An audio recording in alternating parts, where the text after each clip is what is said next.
Uh, Kwanza wamefanya usajili kwenye kipindi muhimu sana ambapo timu za taifa zipo kwenye mashindano. Kwa hiyo kipindi hiki ni cha mapumziko. Kwa hiyo yeye mwalimu ilitakiwa lazima wafanye usajili wa mwalimu, kwa sababu wanaenda kutengeneza timu kwa ajili ya ushindani wa Champions League na ligi kuu Tanzania bara. Kwa hiyo nadhani kipindi hiki ni kipindi sahihi kabisa yeye kufanya maandalizi kwenye kiwanja chake ili aje apply kwenye mechi zake zinazomkabili.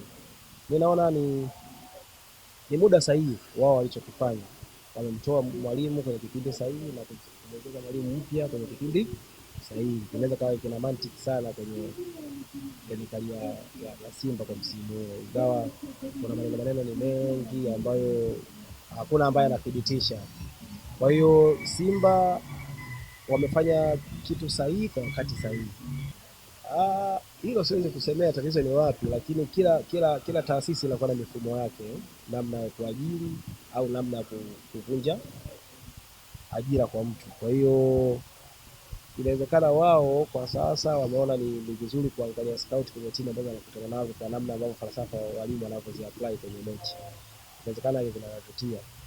Kama ukizungumzia ile Mr. Matatu, nadhani inawasumbua kwenye mechi hapa.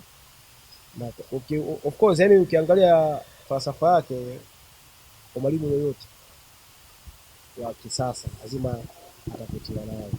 Ni muhimu sana kucheza kutafuta goli kulingana na nafasi inayopatikana, sio kukurupuka tu labda hapa yuko ugenini basi aanze.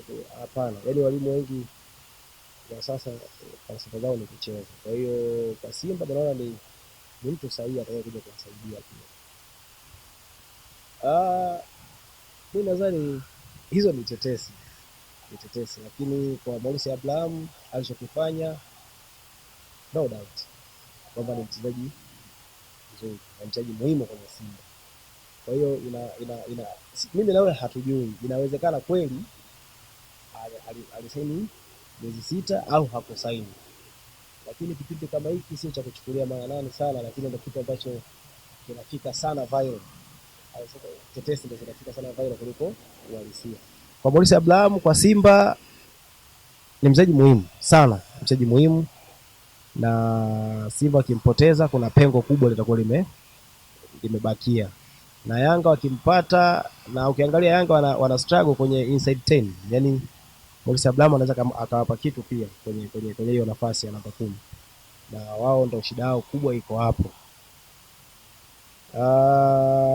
Swala kuondoka, swala kubaki, mimi nadhani ni kichwani kwake, lakini alichokifanya Morris Abraham kama alipewa miezi 6, vile ndio mchezaji anatakiwa afanye, kwamba unapewa majaribio lakini unafanya kazi baadaye upate maslahi. Alichofanya Abraham, kama ni kweli alisaini miezi 6 na alipewa hizo miezi 6 kama majaribio, alichokifanya ni sahihi kabisa, na mchezaji yoyote anahitajika kuiga mfano wa Morris Abraham. Umepewa muda mfupi bwana, tunakuangalia utafanya kweli. Sasa hivi ndo nakaa mezani, atataja chochote anachokihitaji atapewa kulingana na performance yake na uwezo wake alioonyesha. Kwanza Simba na timu bora sana, ambayo inaweza kukompiti na timu yoyote kwa sasa. Kwa shida ambayo nimeiona mimi, naamini ni psychology tu, labda haijawa sawa, kwa maana ya kuwapa nguvu wachezaji. Hiyo inaweza kawa inaharibu kwa asilimia kubwa. Ukikuta sasa hivi kinachotuharibu zaidi ni mitandao ya kijamii. Ukuta huyu kaongea hivi, hatujui yale anayoongelea ni kweli au sio kweli. Lakini sisi au wachezaji wakiwa wanaangalia sana mitandao ya kijamii, ndio rahisi kuathirika kisaikolojia.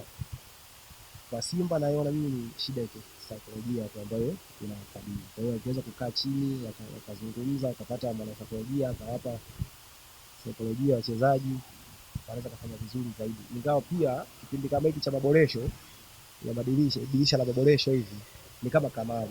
Unaweza kuchukua mchezaji akaja akafiti, na unaweza kuchukua mchezaji akaja akafeli. Pia nayo itakuwa ni changamoto, lakini kwenye Simba mimi naamini Simba ni timu bora kabisa ambayo inahitaji saikolojia tu ili wafikie. Kama watafanikiwa kupita kwenye hizo engo za kutafuta saikolojia na kufanya maboresho madogo kwenye timu yao, wanaweza kufika robo finali na wanaweza kufika nusu finali, kwa sababu ni kawaida yao. Lakini tusiishi kwenye kawaida, tuishi kwenye utayari wa kufanya kitu. Tunaweza kupambana kwa sababu wana advantage, bado wana mechi 2 nyumbani na mechi moja ugenini, kwa hiyo wanaweza kufanya vizuri zaidi.